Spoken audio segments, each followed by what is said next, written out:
Awesome. Rad. Hi, Derek. Hey, Jordan. How's it going?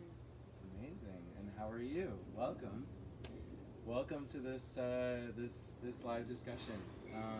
So this is really exciting for me, and I can't tell you how long I have waited and imagined. You know, it's been over a decade for me thinking about live, interactive digital democracy. Yeah. Blockchain-based, safe to use, really, effective way to take back the power, because we all know that it doesn't really work to, be interacting with our leaders on a once every 4 years basis. So, like, being able to actually pilot the ship with, all of us who actually, have the right to decide what our government does. This is something when I met Jordan just a few weeks ago, it blew my mind, because it feels like, well, I want to let you share, what you're all about, but I'm so excited, Soul family out there that are watching this, to meet this incredible revolutionary. And she's really done the due diligence and manifested, executed, built an entire apparatus for us in Seattle and as a model for beyond Seattle to create interactive government. So there's more to the platform than that. But, absolutely. But let's get into it. Yeah, so I will just start by saying this entire journey has just been very beautiful and amazing. And I will just say that, like, these are not my ideas. These are collective consciousness. These are a collection of many different ideas that people have had and proposed that were attracted to me, that I manifested, because this last year there was a huge disparity and a huge there seemed to be like no communication from our city, from our state. The only thing they were talking about was vaccines or stay inside or mask up. And, we had an autonomous zone, right? And I understand that there are, Seattle has about, close to 1 million people living in that city. I believe it's like 800,000 and whatnot. And that is a lot of people to manage and listen to everyone individually. But we now have the technology. If you look at like influencers, if you look at how companies take a pulse to engage their employees, right? Even they understand the benefits and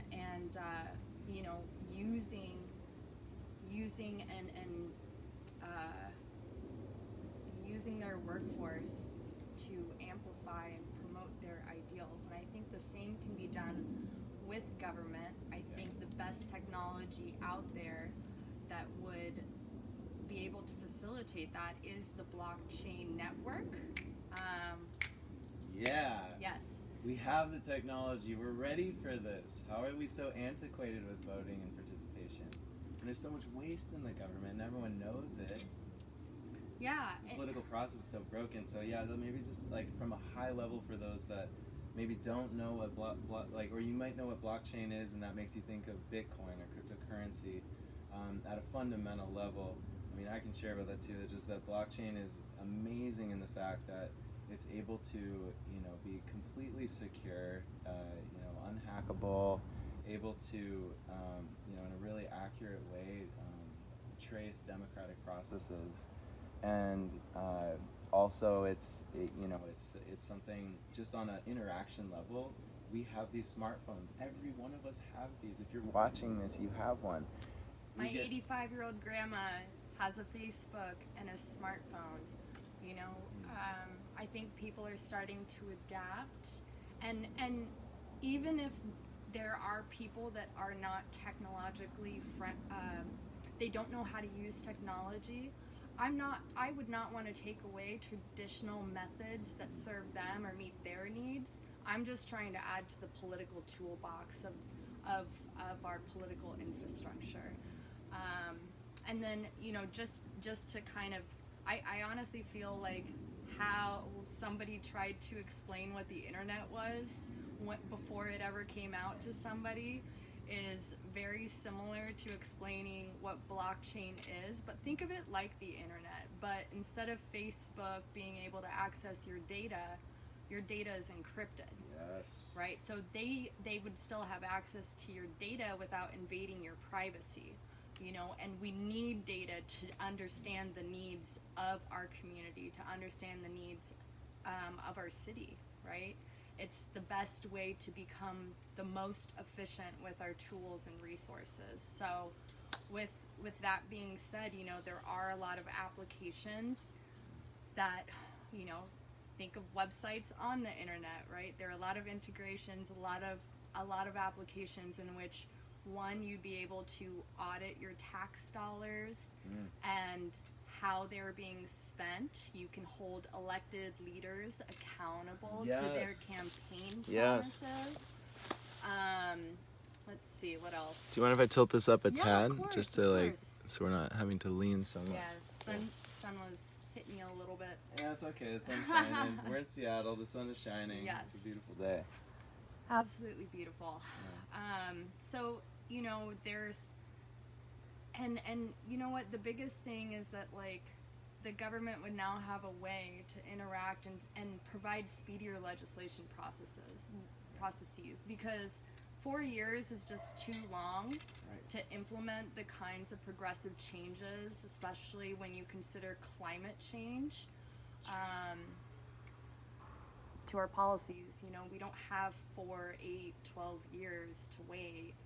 We need to start taking action now and getting things set up to where we can mitigate a lot of the harm that is likely to happen. But we do, we still have ample time to set those systems up, and that's why we need to stop waiting and we need to get organized. Is my biggest takeaway at the moment. It's time to get organized. Yes. It's been high time to get organized for so long too. Wow, Jordan, thanks for sharing that high level of just like the platform and how bringing that to the city of Seattle. And of course, this is something that applies beyond Seattle. And I think it's so perfect that you're implementing this here at this scale, right here. I think it's perfect. I think Seattle is the perfect city to do it.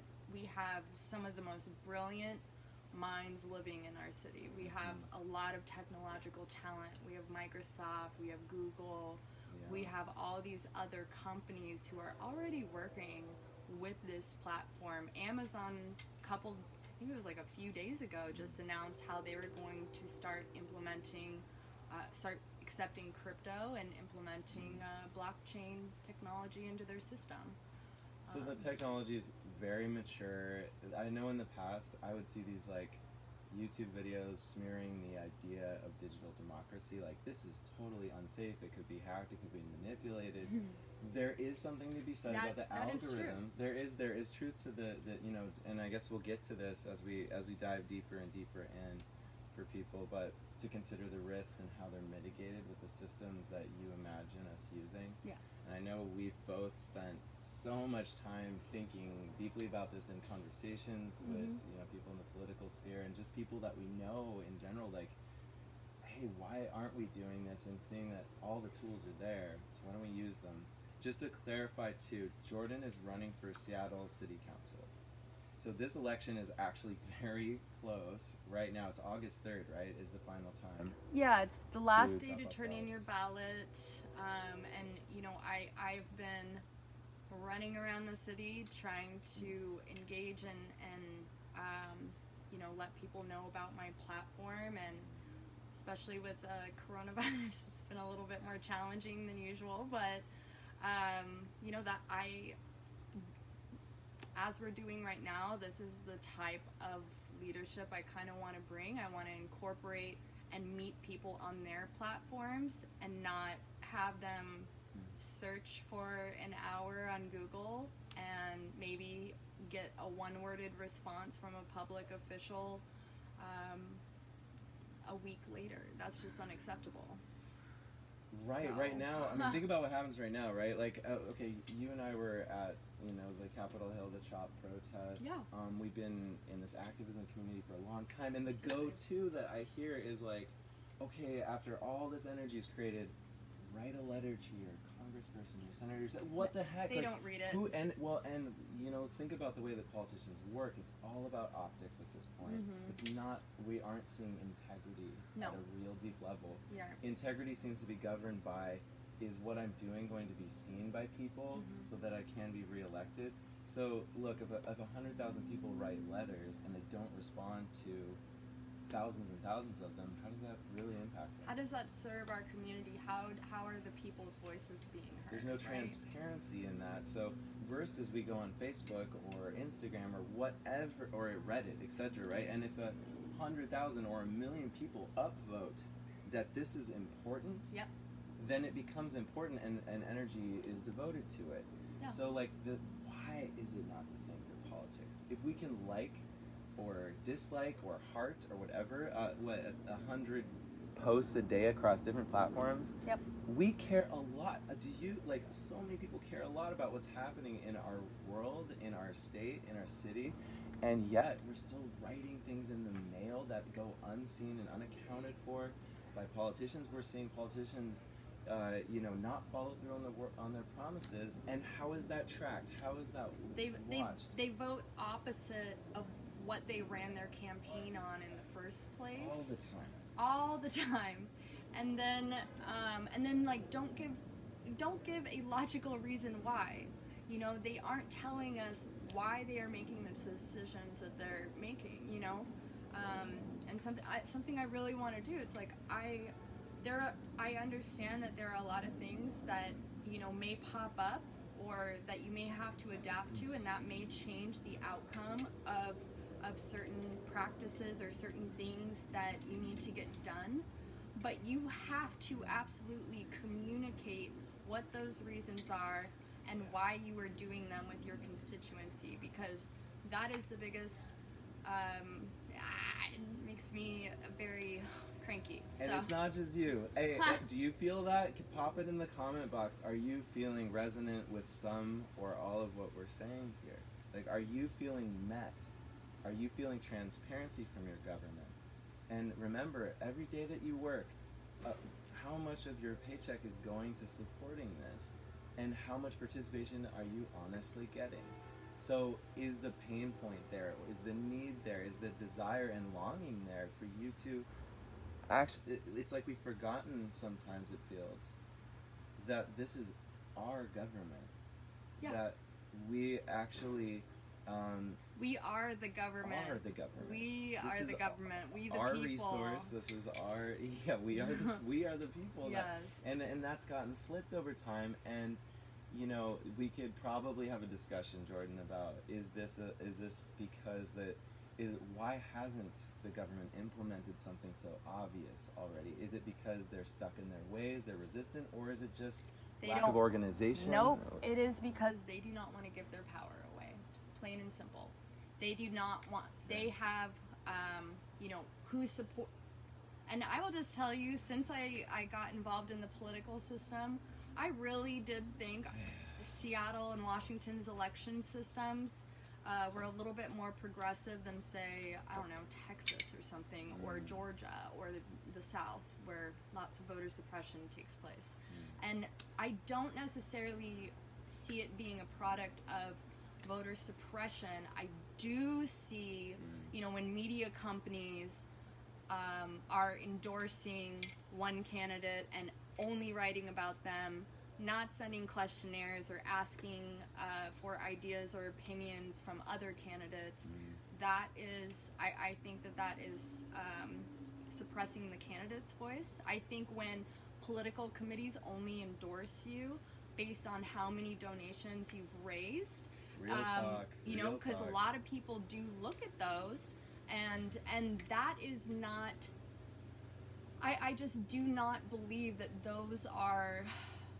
that's the correct way to really bring effective change. Not every amazing politician or amazing leader in our political process has to be a lawyer, okay?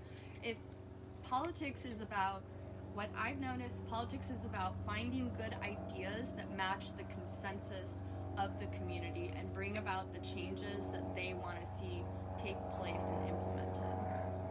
I'm gonna do some interpretive dance as you share it. It's like, yeah, let's take this and weave it into Yes. something sensible, right? Yeah. Yeah. If you do have a few minutes out of your day to share this with anybody you think would be interested in bringing the concept of blockchain to Seattle, I really do think it's time that we have more of a direct democracy. Direct democracy. Because obviously, you know, mistrust in our government is at one of the biggest all-time highs. You know, I don't want to take anyone's voice or tax dollars or vote away from them. I want to bring it out everywhere, or to everyone, excuse me. So if, for example, a person wanted to use their tax dollars to support police, that would be up to them. If I wanted to use my tax dollars to fund a social worker or a mental health counselor to respond to a mental health crisis or a nonviolent call, for example, I feel like that is my right, that's their right, that's all of our rights, you know? And yeah, and I really do think that, like, the community, it is imperative to democracy that our community be able to dictate how it is held accountable, right? It shouldn't be based on systems predicated from slavery, from racism, discrimination, Yes. because Yes. they've obviously abused their power, as we've seen more than enough evidence last year, and really not very much meaningful reform. I'm actually going to censor that part, but I will just say that there are some very high up people in positions of power that still think Antifa or Black Lives Matter invaded the Capitol, which is just absolutely ridiculous. So, you know, I don't think that those are the leaders that should be making the judgment call of whether or not someone has a criminal record that stains every single opportunity, employment, housing opportunity as well. And certainly, even more so, they're impeding on their freedom, especially when you look at, you know, the amount of people of color who largely are targeted by this specific demographic. Is it a combination of racism? I would say it's a combination of racism, discrimination, but definitely a social caste system that we really haven't, I don't feel like we have really had that conversation where we are discriminating against people who are just trying to survive. People who are living paycheck to paycheck and they can get pulled over and ticketed, and now they can't pay their rent. And, you know, there's just so many, I don't think the proper way to hold someone accountable or give them a consequence for their actions is monetary, especially when 99% of people are barely kind of surviving right now.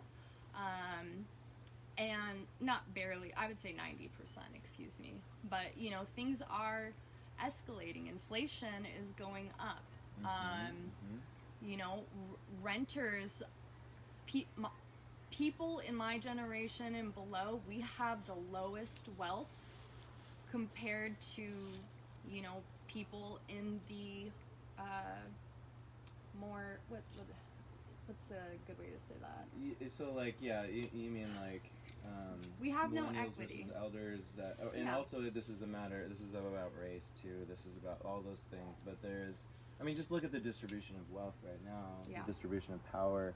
We know that historically, we're at levels that have not been seen since really the Great Depression. Like, it's extreme wealth, income inequality, and with wealth, income inequality, we know that the way that this government is currently functioning with Koch brothers, which is just a tiny symptom of a much larger machine that operates based on who has the greatest finances, corporate backing in order to get elected. So that's, at the end of the day, the people that are deciding who gets into office, who gets nominated, and then what promises, whether or not a candidate makes a bunch of promises, what actually gets done is about being in service to those who can finance their next campaign.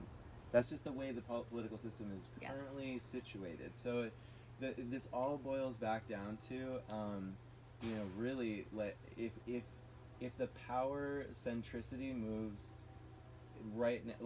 back into the hands of the people, so that they can actually protect it. We give up all of our power the moment that someone's elected. Okay, when you elect someone, where is your real power after that? It's all trust. And the sad thing is, raise your hand. Do you generally trust politicians right now? Yes or no? I do not. I do not. And it's not, and I'm not even it's upsetting at a level that becomes almost a sad joke. It is. It's a sad joke in our country that people take out an American flag, and it's almost embarrassing for a lot of people, because this thing that it stands for has become plastic.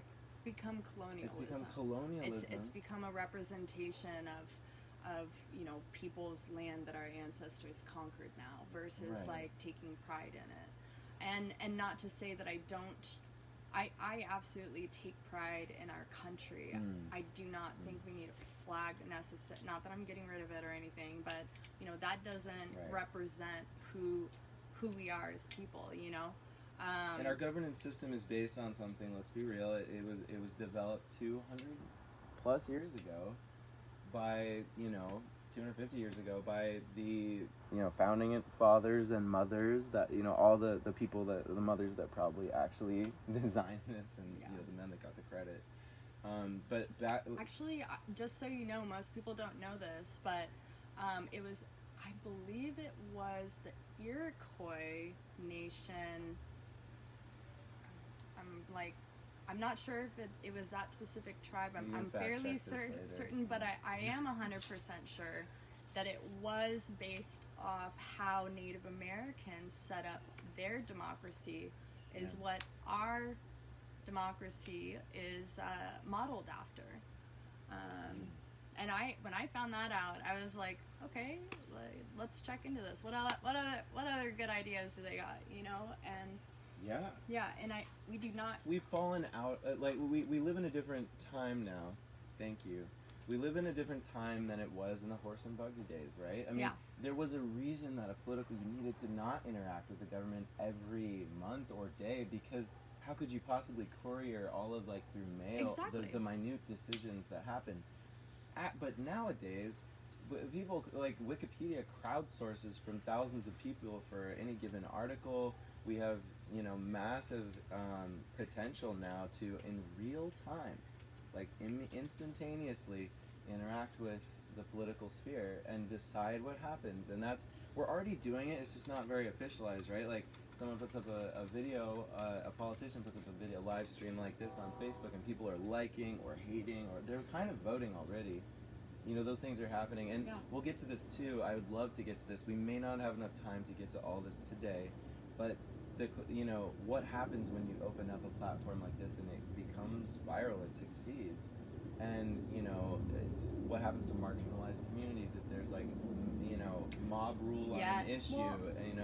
That's, I mean, here's the thing. The traditional political system already deals with it. It's not like it's going to be worse. But these marginalized communities, though, they have in my opinion, I feel like they have even less of a voice in terms of what goes on in their neighborhoods, what gets developed or gentrified, what kind of resources are allocated, what kind of property taxes they're paying. I don't know why and marginalized. How funds are used, As a mortgage lender, I can just tell you that when I'm pulling property taxes for a home, let's say in South Park, right?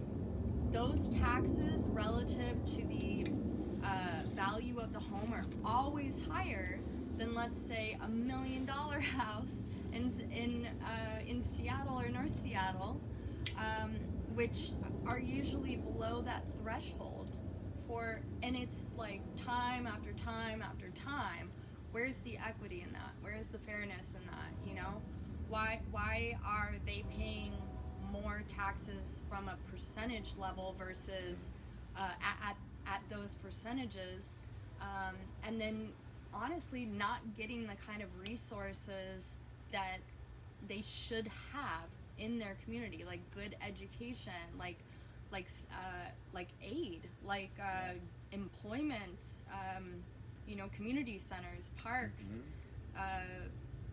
art zones. So we're getting into some of the deep details of Jordan's perspective, platform, etc., and what she would bring to the city of Seattle, and how what that platform is. I encourage you. There's a link below this video which goes to Jordan's website, which is awesome.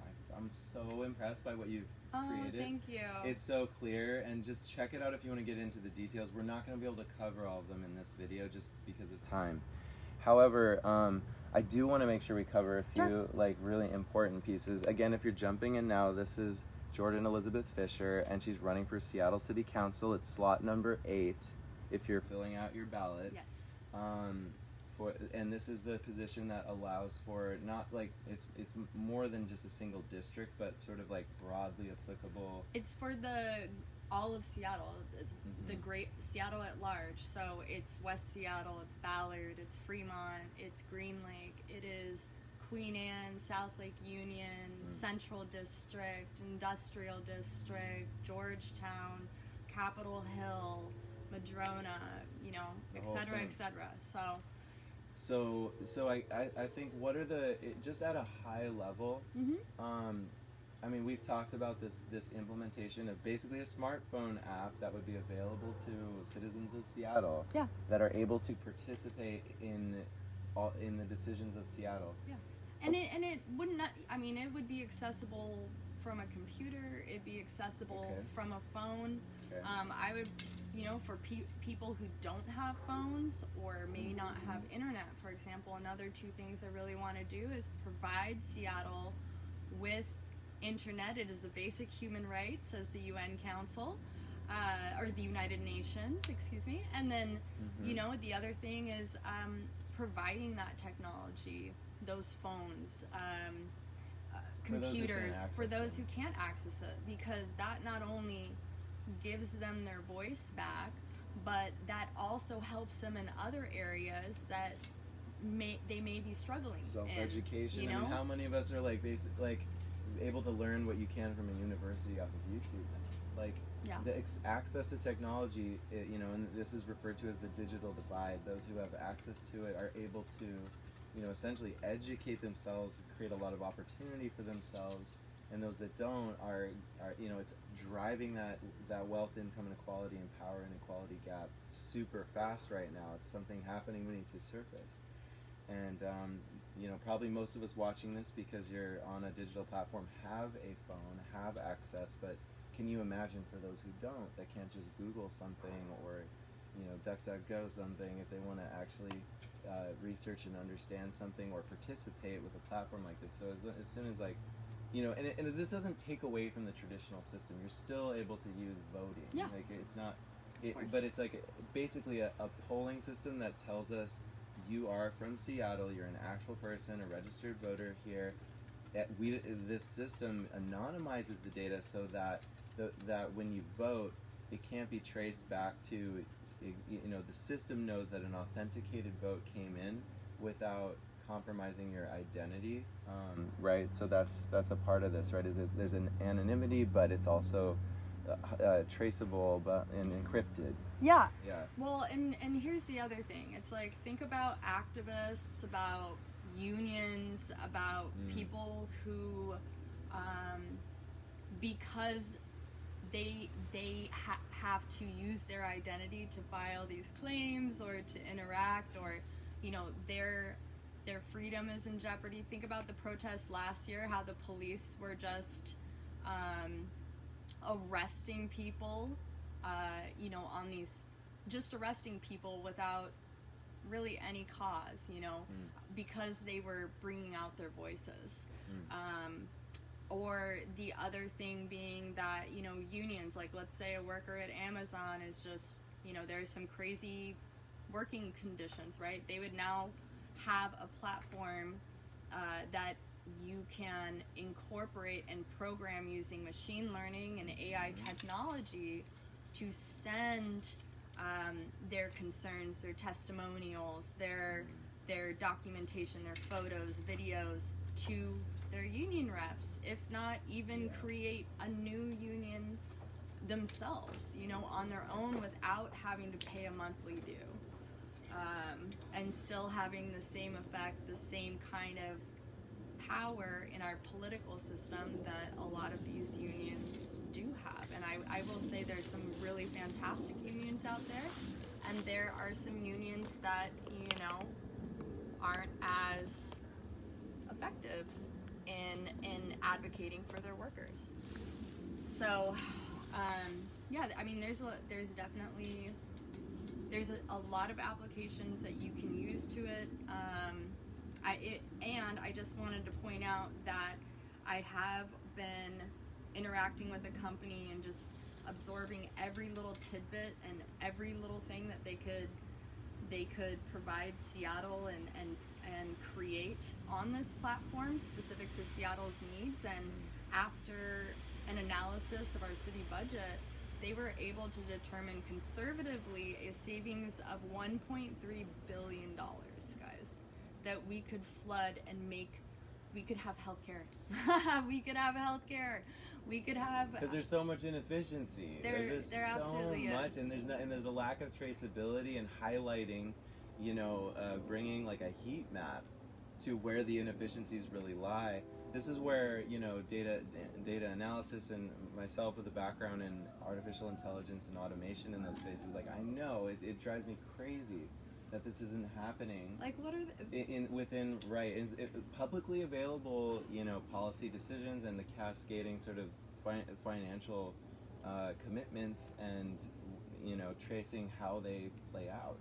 Like we could absolutely trace this. Yeah. Just another couple points. Yeah.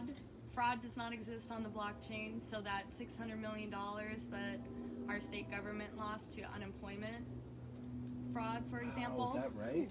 Yeah, Yes. we're on it. By the way, We're on a this little was bit an of a hill. experiment. We decided that we're at the this is our house here that we call it the Temple Forest. We're in a grove back here. Just thought it'd be fun to bring you into the forest and, you know, barefoot and grounded back here. Yes. Seattle, Pacific Northwest style. And then the other point I was gonna make, like, you know, our transit system is extremely outdated, and with machine learning, it would be able to optimize our transit routes. So you would be able to essentially have about, you know, you would have much quicker, much more efficient commutes. And, you know, my plan for transportation, I think, is a really good one. Go to my website. I even designed some examples of what I would like to implement. Great, awesome, Jordan. I know we have to wrap it up Yep. soon because we're like almost at 6. But some other things we'd love to cover, you know, and maybe we can do a part 2. Yeah, definitely. We can do a part 2. You know, learn a little bit about, you know, some of the other parts of your platform.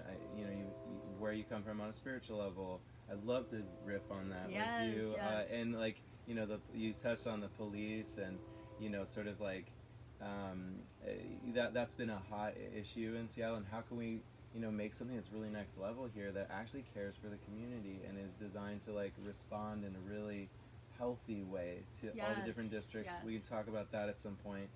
Plant medicine, you know, where does that fit into society right now, and how it impacts jail, you know, how it impacts our entire prison system. I definitely do want to touch on that because I think like Seattle is actually fairly open to it. I think enough people have like tried mushrooms or psilocybins, for example. And there's a lot of therapeutic benefits that are being proven all over Oregon and other places. Yeah, Colorado, etc. Like, yeah. Anyway, go ahead. So let's just take like ibogaine, for example. Ibogaine. Ayahuasca, ibogaine, yeah, etc. Yeah. Well, I think ayahuasca is slightly different, and that is better for like PTSD, anxiety, It's still great for addiction, absolutely.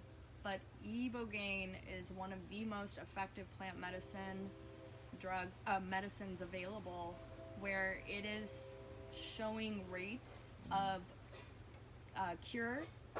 being cured from this addiction of like anywhere from 50 to 80%. Wow. Off of heroin and methamphetamine. And it's like those results are just too high. And when we have a court system that primarily only interacts with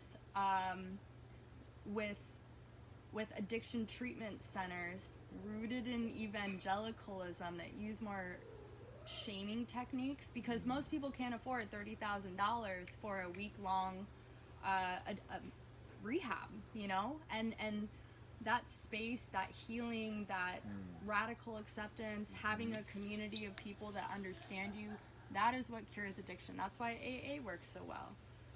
It's not the Bible verses in there. It's the sitting around in a circle, communicating with each other, feeling accepted, feeling connected to other people that they love, and not feeling judged for it. And so I think if Seattle, I really do think that a lot of the crime, a lot of new innovation, a lot of creativity can really be charged with transitioning this perspective of well, you did a bad thing, so we're going to lock you up and take away your freedom. We need to come from a place of healing. We need to come from a place of understanding, compassion, because that is what changes minds. That's what reforms behaviors. That is what, when someone has a connection to their community, they don't want to destroy it.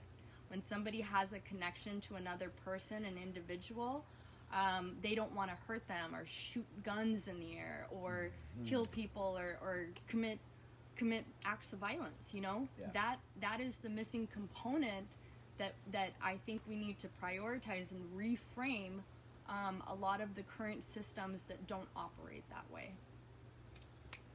Boom.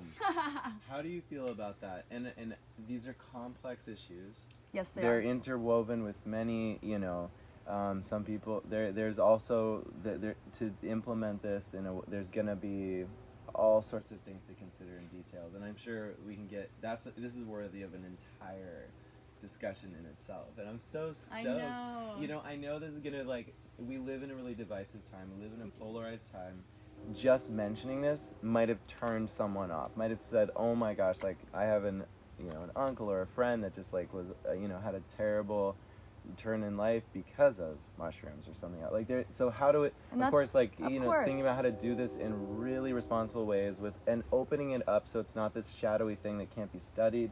Yeah. Opening up the space is leading, as we see with cannabis and other things, it's obviously leading toward, much better results than we're seeing with the pharmaceutical industry, which is destroying, doing good things and also destroying people's biomes. And I think that's a whole thing. That's a perspective I'm putting forth. I'm not going to speak on behalf of Jordan. I think there's a lot in the pharmaceutical world and I mean, we both agree. Big medicine. Yes. Big tech, big medicine. These spaces need to be really. They know how to cure cancer. They do. Let's be real. Pfizer. I mean, these drug companies have been caught on camera. CEOs, for God's sakes, saying, we've had plenty of testimonies from the scientists and developers working under them who've said, yeah, they told us to stop research on this because it was too effective on this drug that cures Alzheimer's. If you look at other countries like Cuba, for example, they already have a lung cancer vaccine. Over in the UK, they have already discovered a method to cure cancer. Why we have some of the most brilliant doctors in America, but why are all these discoveries happening in countries that have socialized healthcare, socialized medicine, which is a human right? It's how we live, just as water, food, all those things. So but what do we do first? Like, in a way, I'm sure you're preaching to the choir with a lot of people, but this goes back to participatory democracy. We look at the sources of this injustice happening in these massive systems, and instead of taking 10 years or more to make a change, if we could pull the entire city of Seattle to change a policy, because 80, 90 more percent are like, yeah, we obviously should change this. It can happen it could happen overnight and then be implemented within an act, like in the term of a council person or a congressperson or a governor's time. So that really puts the power back in the hands of the people. And I think if there's one big takeaway, really, if this interests you, if it's still feeling a little hard to grasp, that's okay, because it was for me, it was for all of us too. This has been something that I think Jordan and I have been nerding out over and passionate about for probably 15 years. So it was a huge thing when I ran into the Sista at this gathering recently, and we just lit up about this, I know, right? he's like, oh, you even got, yeah! Yeah, I was just like, we can't high five. And he's like, oh, and you got, okay, promise tracking. Oh, can we see their, like, campaign financing as, like, a infographic? I want to see all that, I want to understand all these pieces, because then we can finally sort out, and the user experience needs to be easy for people, like all these things. I'm so excited to see what it's already working. That's what's amazing. And I wanted to dig into and just talk about those that have built this really awesome blockchain-backed system. What are their ethics? How do we know that this is going to remain ethical? What things have they put in place to make sure that it's not going to shut down if it goes under a lot of use? What sort of cloud backing does it have? Because when you remember when this played out with the DNC at one point, when that whole Bernie Sanders and the whole system shut down. Yes. So that was almost like smear. I know, it felt like they wanted to smear this idea. That's my conspiracy theorist inside. I mean, it was almost built even to fail. Bernie Sanders kind of called their ass out. So. Yeah, so this needs to be robust, tested. Absolutely. There's a lot of things about it, and we'll get into that more for all y'all blockchain nerds out there. I think we'll do a further, more technical episode on this. Yes. And so part of this system does handle promise tracking. So how do you feel about everything you're saying now being promise tracked as potentially the Seattle City, council member? Yeah. Well, I mean, here's what I will promise is that what I want to do is give Seattle more power over their tax dollars, legislation, over and I think that, first things first, we need to get organized. We need an easy, interactive way in which our community can sign one-click button, a petition. We want healthcare, right? We want social workers. We want free internet.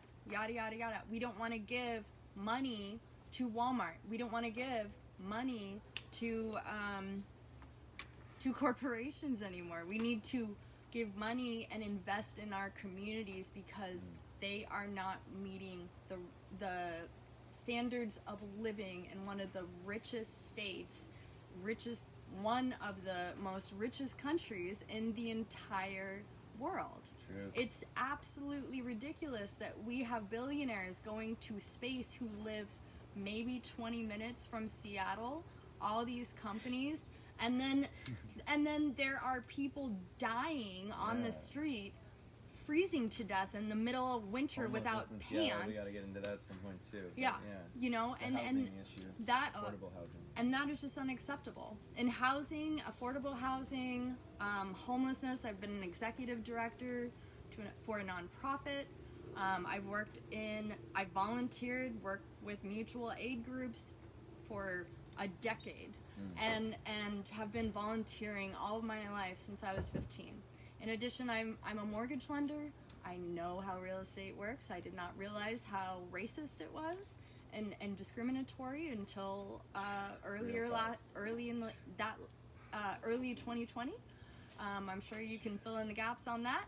And God. and HOAs, redlining, all this but stuff. but yeah. here's what's really great is that I know exactly what needs to be fixed. I know exactly how these rich real estate investors think, what they try to do, how they try to manipulate our leaders into providing, multifamily housing, or, opening up single family housing for affordable homes. I'm just going to tell you right now that they planted that idea there, made it sound good. Yep. They're going to swoop in and take all the profit for themselves. Yeah. So there's a lot of things that we can really, I really do know my stuff when it comes to that. Yeah, and What's the time? the time is, I think Let's it's take time a for us to end this. I think Yeah. we both have commitments tonight to jump to. We but do indeed, thank but you we have so to do much. a part 2. We have to do a part 2. Yeah. This is super fun. I like it. And when we get to part 2, we can get into like when could if you were elected, Yes. if these people right here right now make the decision to like check that ballot box, what range of time could we see a system like this rolled out? So, we will add components as we go, but I would want to implement the system within the first 6 months of getting into office. I have put my cell phone on the voters pamphlet and on my website. So if you do have questions, I encourage you. I get about like 20 calls a day, wanting more clarification around my platform. So I encourage you to do so. I'm not someone who's not going to call you back or text you back. I may not have time at that very moment, but I will make contact with you and interact with you, because I do not want to set that same example, I want to set a different example than our current leaders and current administrators are providing. So, and I can handle it. I'm very good at high call volumes with my previous profession. So, and you know what? It's like, I very much hope that if you do have time, I am hosting a volunteer canvassing event with a little party afterwards. I'm gonna be there. Yeah, let's do this. Let's do this. So go to my website, link will be up shortly. And then the other thing, if you have democracy vouchers, those are... Oh, that's big. Yeah. They're free to use. You just fill it in. You could get it. So they're on my website as well. E-signature, super easy. It emails those back to me. $100. You don't have to for do anything. It's awesome. You don't have to donate. You don't have to use any money. I don't want to take any money from anybody. I'm funding this with my own money, my own savings, because this idea is just too important. And I want to spread it like wildfire, not just in Seattle. I'm starting in Seattle because it's a great place to start it in, but I want it to go everywhere. Yeah. So help me push this. my voice. Help me. Share this with a friend or share this with whoever you can. And if you can support, I highly recommend you go to my website. I think it gives you a very good breakdown and concept design of what this could look like and how it would impact Seattle, as well as a lot of my other ideas surrounding expression, art zones, dog parks, community transit using electrically powered golf carts. So there, no cars on certain roads and avenues that connect throughout the city. And of course, people could upvote, downvote these things too. Oh, of course. Imagine if the people could come up with ideas, and the best ones could be upvoted on the platform. Then we don't have to depend on politicians' creativity either. Even Jordan's, although she's very creative. I super dig this sister. Such a big heart. We're kind of like this is a community of really heart-centered individuals, and I met Jordan. Just knew immediately. In all our actions that you have a heart of gold and really in integrity, and I'm so excited to see our generation of like heart and spirit driven, of ecological, rejuvenation driven individuals rise into positions where they can actually make an impact, and we stop just talking about it. Yeah. Thank you for executing that. Thank you for doing the deep work inside yourself and also outside yourself to make this possible. Thank you. Yeah, I respect you. Oh, thank you. Me Yeah, too. And so- I'm so happy to have met you. Yeah, likewise. Yeah. So this is a good place to end this for now. Thank you for being here. Thank you. We have 2 cameras, so if you notice us looking in different places, hey, hi, see you.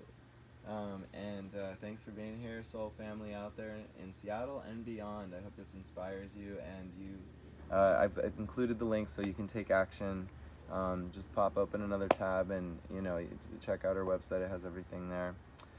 We will be doing another episode of these. Let in the comments section know if there's questions that we can incorporate into the next one.